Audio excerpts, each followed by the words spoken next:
Bugun biz Vero gipsokartoni haqidagi barcha haqiqatlarni ko'p yillardan beri Vero bilan savdo qiladigan savdogarlarimiz bilan savol-javob qilib bilib olamiz. Bugun hech qanday reklama ketmaydi. Bugun haqiqat gapiriladi. Aka, siz bilan savol-javobni boshlaymiz. Necha yildan beri Vero bilan ishlaysiz?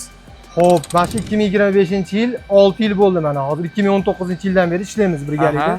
Vero mahsulotlari bilan birga. Vero sizningcha boshqa gipsokartonlardan nimasi bilan farq qiladi?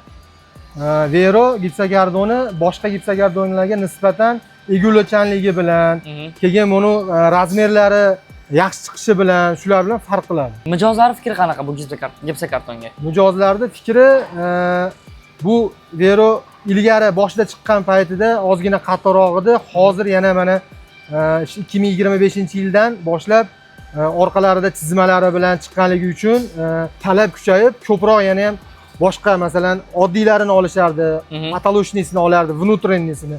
Hozir patolochniy vlagalarini ham, tashqilarini ham olishni boshlab, talab yana ham kuchaydi. Tushunarli aka.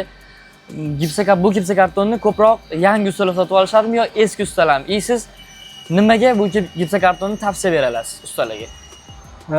Vero mahsuloti gipsokardonini ilgari eski ustalar olardi. Hozirgi yangi chiqib kelayotgan avloddagi dizaynini kuchli ustalar ham o'sha olishni boshlab, buni haqiqatan ham yaxshi gipsokardonligiga amin bo'lishdi. Kilolari ham yengilligi, ustalarga qulaylik tomonlama ham hamma ustalarga ma'qul kelyapti. Javoblar uchun sizga kattakon rahmat aka. Sog' bo'ling, charchamayman.